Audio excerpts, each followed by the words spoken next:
Thank you. I had an experience not too long ago, very recently, coming out of contrast with my wife. And before that, I woke up and I heard my inner being say, get a job.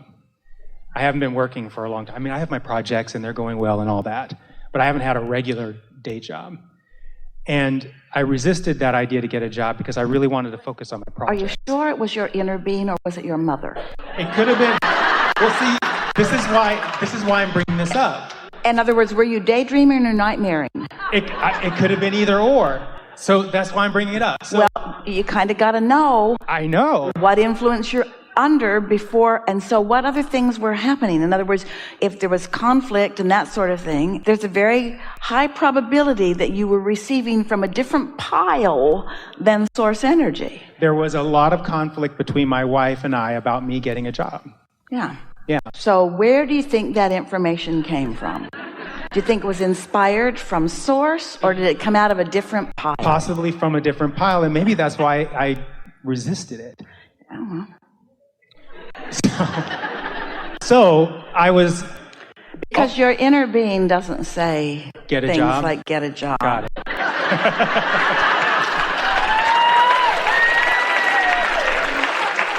Especially not with that tone. Get a job. Well, it was more like I came out of this dream and I said, should I get a job? And it said yes. That's how it went. Anyway, so what I want to do, Abraham. So before you go further, we just want to clarify that you are often in the receiving mode.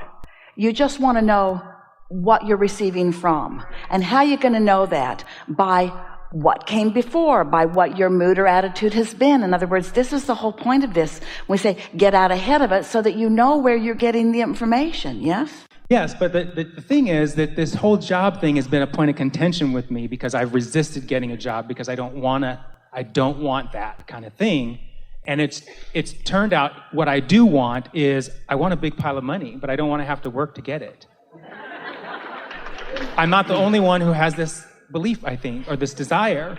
And so one of the things I've been doing around law of attraction to kind of exert or demonstrate to myself my mastery of it is this desire. And it's really strong. But let me explain what happened, though. This is really Before you go further, we Okay, just want sure. to stick one little thing in Sure. about the sticks. When you pick up the stick that says job, very high probability that your dominant vibration is going to be on the unwanted end of it. Yes. And so what you activate is around those things. Yes. Where if you don't start with that subject, but you start with something that feels good to you, then you can sort of make an end run around it. Here's what happened. Really? Yes. So you talk about how contrast can be beneficial. Don't underestimate the benefit of contrast. And the contrast between my wife and I had gotten so great. I was feeling like I was under a great pressure. And I went out on a walk and I was thinking, how do I get out from under this? What would Abraham do if they were in my shoes? And I said, well, I thought of a thought that would make me feel a certain way. And the words that came to my mind were words like triumph and satisfaction and ecstasy. And I put myself in that place and about, not immediate, but like about a minute and a half after I did that, Abraham, the word of this company came to mind. And so I ended up at this beach, and I sat down and I meditated, and then I got the impulse to look up this company on the internet. Now, at this point, where did it feel like the inspiration was coming from? It's feeling much more like source. Yes, like source. Well, it had to have been because of what happened next. Really? Yes. So I got my phone out and looked up this company, and this company was hiring. It just so happened it had a hiring event the next Thursday. The next Thursday came around, and I went to this hiring event, and without an interview, I got hired. It was like lickety-split, really quick. This is what we're talking about, the difference in the leverage. Yes. The difference between the effort. Atomic bomb and the firecracker. Yes. Yeah. Yes. So I want to be careful about my language because I'm clear of the two ends of the following stick I'm about to describe. I am moving towards a life experience that does not include my wife, because that fills me with joy when I think about that. And on that Thursday, I had been inspired to go to this apartment complex. And I went to this apartment complex, and they had a vacancy, an open apartment. And I talked to the manager, and long story short, I have this apartment now, and it's only 20 minutes from this place where I'm going to be working. So it's all working out. Several months ago, I listened to an Abraham video where you were talking with a guy who wants the same type of pile of money that I want, but he didn't want to work a job. And you said that it would be better for that person if they got a job as a bridge to realizing their pile of money, because they had run out of money that would last them long enough to get to the pile of money they wanted. Well, it's all about where you stand and the path of least resistance from where you are to where you want to be. Yes. So this job came to me, it felt like the path of least resistance, because I was really resisting. Oh, it was way a path of least resistance. Yes. It was a path of no resistance. To many things. It was a path of no resistance. We want to talk about something, however, because you don't have to jump into action right away, and it's usually best if you don't. But we want you to consider this. The pressure that you felt, mostly from your conflict with your wife. So now, think about how this is all wrapping around together, how the path of least resistance that you remember us discussing with someone else was, you can't believe what we're saying like you did about getting under the influence of source and allowing something like that to unfold, but you really need money. The path of least resistance is for you to do something that lets the money flow to you. That's essentially what that video was that you watched. Yes. And our message to him wasn't that you will forever be employed or that you will ever have a job. It's just that priming the pump, doing something that releases the tension and the trauma of not enough money is what's necessary to do. Now, we would always rather that it be a vibrational journey, but in the grips of bondage or in the grips of poverty, you just got to do what you got to do, and what you got to do has to be all right. In other words, all that you have access to has to be enough. And if you can let all that you have access to be enough, then things will start loosening up for you until eventually that person on the video could be like you, being able to distinguish the difference between get a job and something else dropping in. That's what this whole conversation today has been about, is about you getting out ahead of it so that you realize where your information is coming from. So you realize when true power is at your fingertips and when you've got yourself sort of blocked off from it. But the other thing that we want to touch on lightly is this.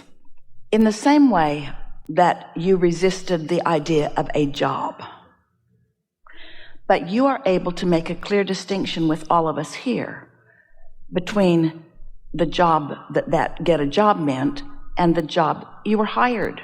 You got a job, but you feel very exhilarated about that, where you weren't exhilarated about a job. Are you following us? Yes. In other words, it's still the same subject, but it feels different because of the end of the stick it is. And we just want you to realize that just like the job could feel not good or good, the wife can too. So don't be too quick to let some momentum that you know is obvious contrast momentum be the motivating factor that causes you to take some. Make sure that you're under the influence of source before you follow the impulse. That's all we're asking. Well, let's talk about that, because that's the other thing I wanted to talk about, actually. So I've been really thinking about the path of least resistance relative to my marriage. We know you have, but we just want to ask you. Please, yeah. Do you think about it when you're in a bind, when you're in an argument, or do you think about it when you're blissed out and in love with life? In other words, both. All right. Both times. All right. And there's a preponderance of I can't remember which one you mentioned first, but there's a preponderance of the resistance side. Resistance. It There's is. a preponderance of that, for sure. In human form, there's a preponderance of that in everything about life. I There just is. do not disagree with that. Because there's just stuff that you got to do and you don't want to do all of it. And it takes a little while for you to make the best of it until it gets bester and bester and bester and bester and bester. It seems like it's getting worser and worser and worser and worse. Well, that's because you're on that end of the stick rather than on that end of the stick. What you give your attention to is what comes to you, and there are not enough rules or requirements or regulations or signs or chains on the doors. In other words, you just can't hold back something that it's like you're calling it with your attention and then trying to hold it back with your reasoning. Come to me, this thing that is not allowed by the hotel management. Yeah. So how do you clean that up? Well, you clean it up by having enough discomfort that you realize you've got something to clean up, and then you go to work on the only thing that works, which is doing something about your own vibration. You dream it into place. You segment intended it into place. You don't try to prevent it into place. That doesn't prevent it. It calls it. So one day, I wanted to strangle my wife. Really, I wanted to. After she had said something that did not match who I was. And that night in bed... Before you go further, she touched a sore spot. Yeah, she said something that was not accurate about me that I'm sensitive about. Well, Yes. she touched a sore spot. Yes. Remember earlier we said, people say I'm sensitive, when really what they are is susceptible. And why is someone susceptible? Esther is susceptible to you all going in the back hallway, because you keep going in the back hallway and she keeps having to explain you to management. And so when someone touches a sore spot, the solution isn't to get them to stop touching the sore spot. The solution is to not have a sore spot. Because if you got a sore spot, somebody's going to touch it.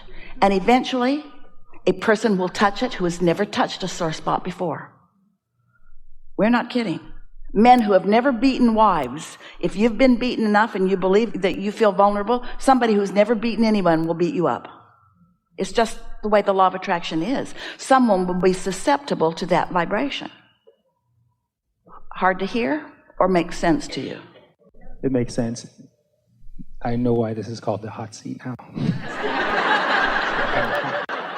Yeah. So I don't think you're saying I should stay with my wife. We're not. Right. But what we are saying is, given what we feel, given the conversation that we've had, we know for sure that your influence isn't out of complete cooperation with what's in your vortex either. Here's how it goes. When you're tuned in, tapped in, turned on, and impulses begin occurring to you, those impulses lead to wonderful things. And it takes you a little while to trust that you're in that mode. It takes you a little while to start hearing the impulses, and it takes you a little while to become a master at knowing for sure what wavelength you're on and acting in timing. There are some people that have pretty good balance, but we don't encourage you to get on that line that's going across the Grand Canyon or across Niagara Falls. You might not be that good for that. And so we're just asking that you steady yourself a little more until you are absolutely certain that you're following an impulse from source. Because if there's any equivocation in your vibration, then it will be a rougher ride than it needs to be. Because there's so much harmony that's in your vortex. You're right when you say we're not advocating one way or the other, but we are advocating for good relationships. You know, a relationship is eternal. That relationship is going to be where you last left it. And so if you are tuned into source energy when you go separate ways, then that relationship won't bite you in the ankles for the rest of your life. But when you leave out of bitterness or even out of physical personal wisdom or out of it's not you, it's me kind of stuff, it just bites you around every corner, and the next relationship is infested with it. And then it's resistance that you got to overcome in the next relationship, you see.